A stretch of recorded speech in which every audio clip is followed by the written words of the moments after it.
Ang unang lalantakan nga natin ay tempura na tinatawag dito. Para siyang kikiam pero mahaba at saka mas masarap kaysa sa kikiam.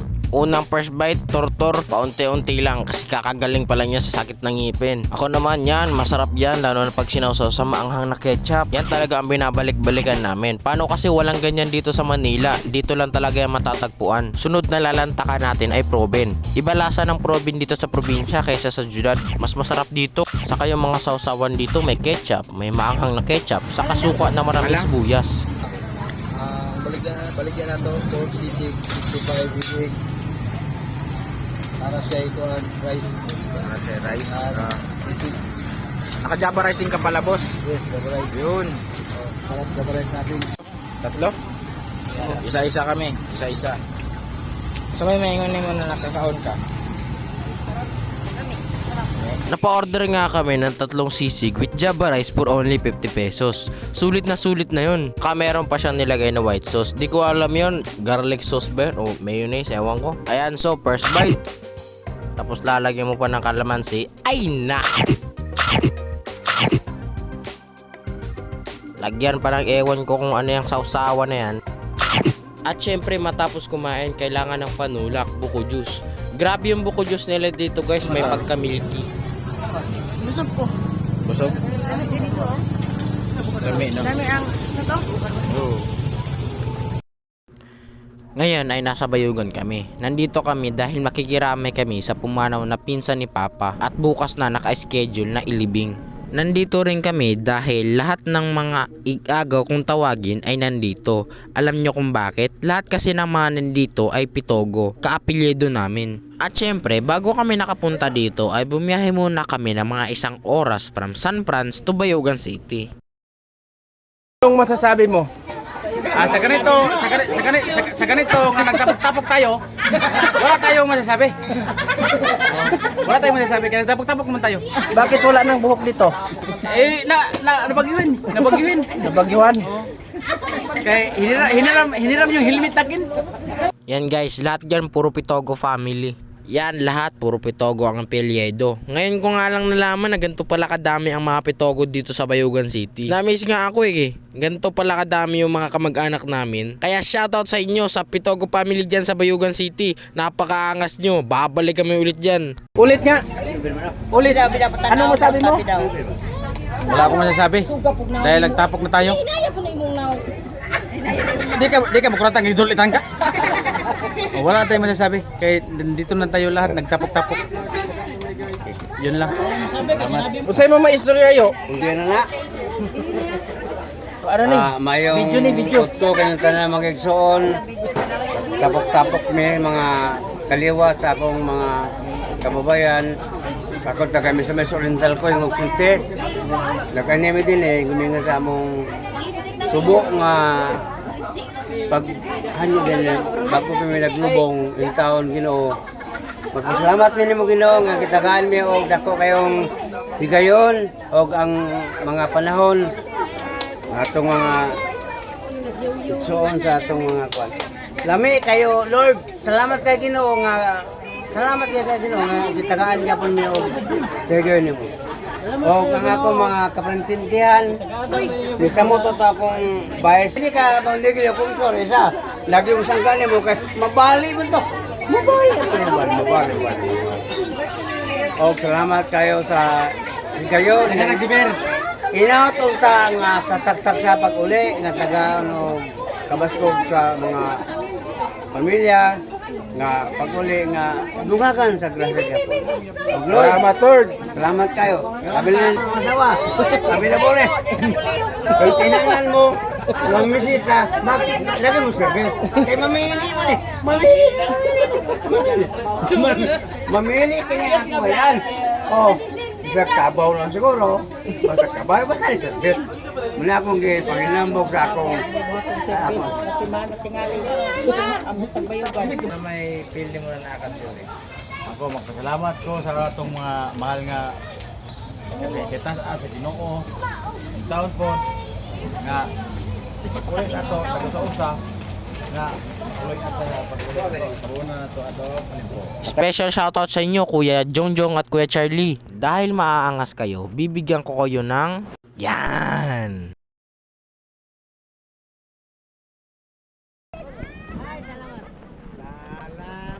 Salamat, o Ginoo. Yung naganap ko, kahulog.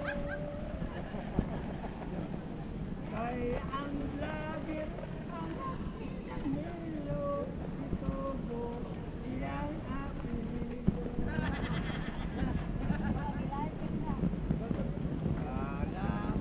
Salamat sa pamilya. Nang bitin mo pa rin sa isa po.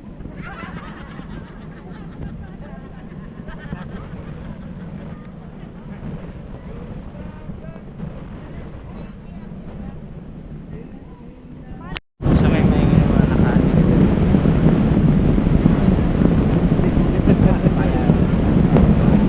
Yak. Kalipayan ako pada kang kita ko nang kebersihan nga. Ada lain nga lugar. Ayun lang. Ayun lang.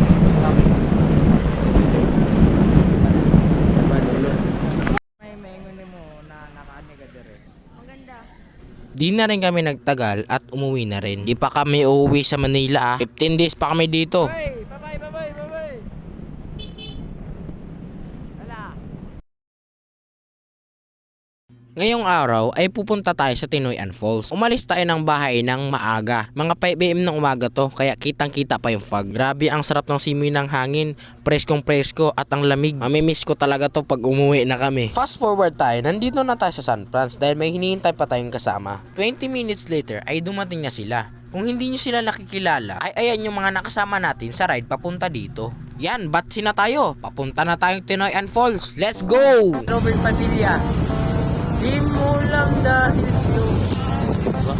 Yan daw yung tinatawag na tuog tree. Yan daw yung tinatawag na tuog tree o rosewood tree sa salitang Ingles. Ayon kay Google, dito daw sa Agusan del Sur matatagpuan ang pinakamataas na puno daw niyan. Ang angas, di ba? Sayang walang drone shot. Sa next video, tututukan natin ang history niyan.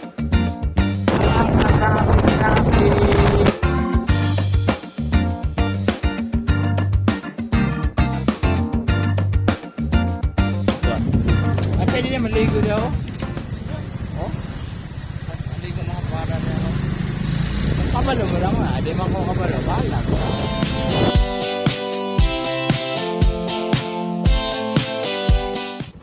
Lupad ang kalo guys.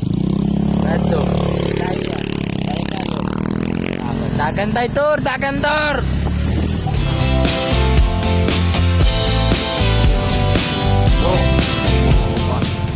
Maya-maya lang ay nakarating na rin kami sa aming destinasyon sa Tinoyan Falls entrance.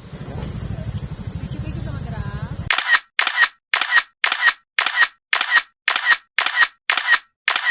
Muna pala, bago pasok doon. Picture doy. Manok. Manok oh. Sabong. Pero nite, manok. 5,000. Kinite? 4-5. 4,500. Pila ini. Ang angas ng manok kaso mahal. Hindi afford.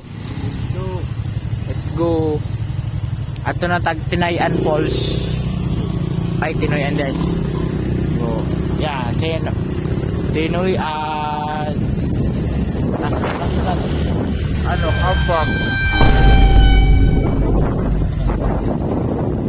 Nag-log-in na kami at nag-park at pumasok na rin sa entrance ng Tinoyan Falls.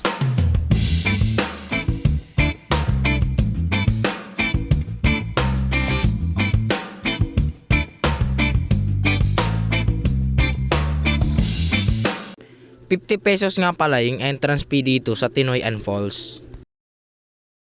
Siyempre, kakain muna kami bago kami maligo para may energy kami. Sa may maingon mo? Lami kayo. Ano man? After namin kumain, ay umakyat na kami pataas sa taas ng falls. Maayo piting hapugaan eh. Sao naman eh? Ano mo anhi man po mo dire nga aramang hapuga? Og Ugyar ni mustas. Okay. Abuga na diri uy. Hinahinay lang good. Exercise na naman na. Nako gino. Ang kabuga pa rin ani. Angap. Angap. Okay. Nangaon na bitaw tadaan. Mo bitaw kuan. Nangaon na. Ano ito yung gituyuan? Agoy. Tos marusip.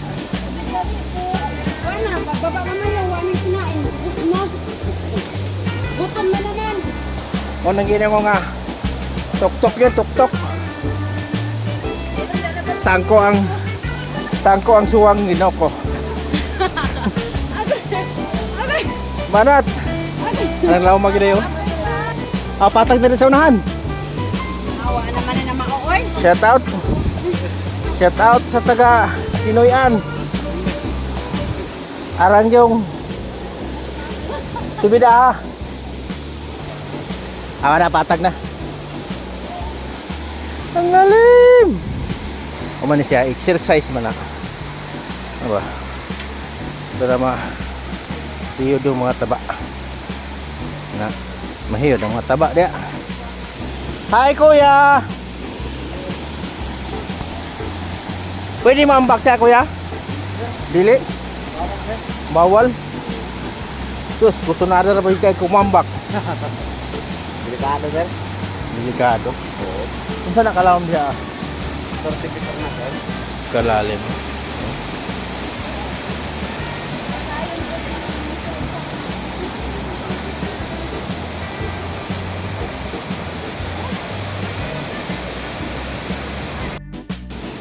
Ika po yung among tour guide. Ano, nihiyos na ang bilbil. Sus, ito yung taga oh. Picture taking talaga yan.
Painganin mo na nakauban si Tortor o si Erwin Dili. Masaya at Nya, salamat ko, nakauban ko. nya. Kung wala ko kauban na, Yerwin yun. Nya. May gani na ako. Kauban yun. Ano man? Ikaw man ingon sa kuha na ako. Taro, man taro. Ano man? Di na ako kauban ron. Ano man? Ewa may kasakyan ta na. Ano man? Mama na to. Pagtapos namin na umuwi na agad kami. So ngayon guys, pupunta tayo na Enchanted River. So, basta may maingon ni mo. Okay. Oh. Pakita na. Oh.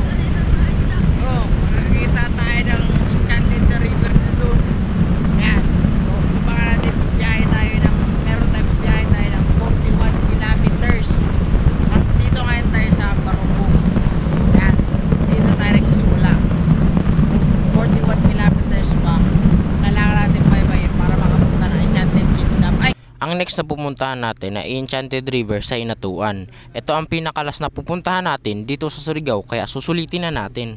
Dito, kilometers na lang malapit na tayo sa Enchanted River. Awa guys. Malapit tayo dito sa dito yung Tinoyan po. Malapit tayo dito. So guys, kung dadaan kayo dyan guys, ano yan, puntang Tinoyan po siya. Dito, may okay. Nasa sa Enchanted River. Okay. Sa may ko din mo nakalapit na tayo na excited ano man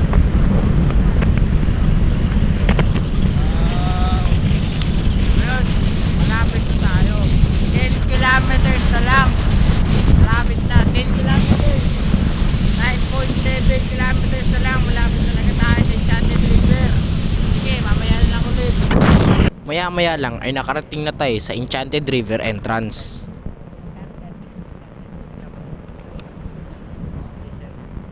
Nagtanong kami kung saan magbabayad ng entrance fee. Sabi ni Kuya, diretso daw sabay kakanan, dun daw magbabayad.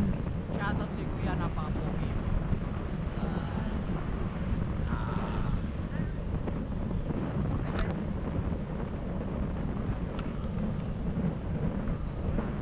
Dun daw magpapark sa taas kasi bawal pumasok yung mga sasakyan sa mismong Enchanted River.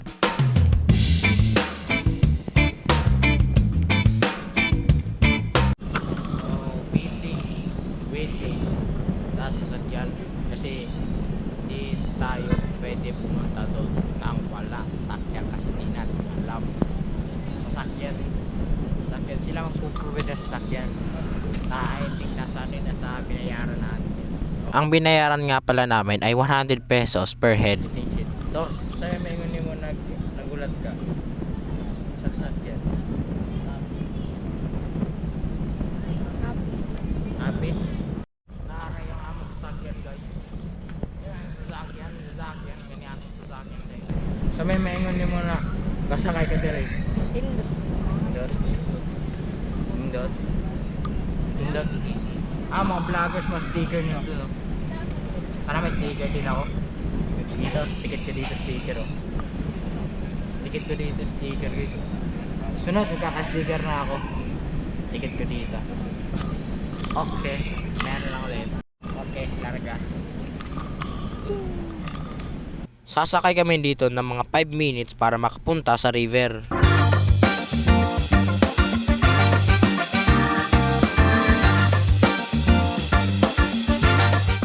Dito. Wari-wari ako. Okay, mamaya. Uy, like this? Libre? Like this? Ay, hindi. Available. Magbayad eh.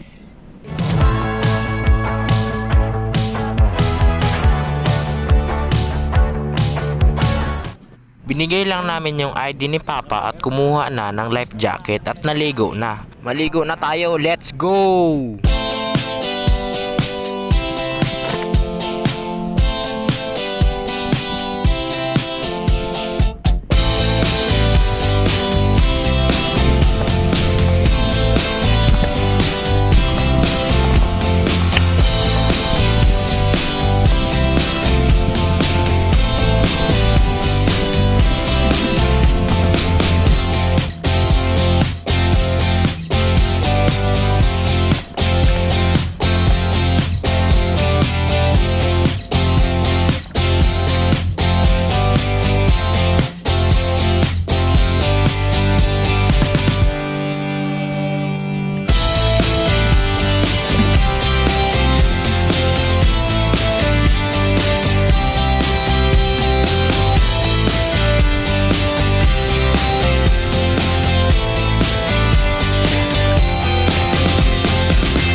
I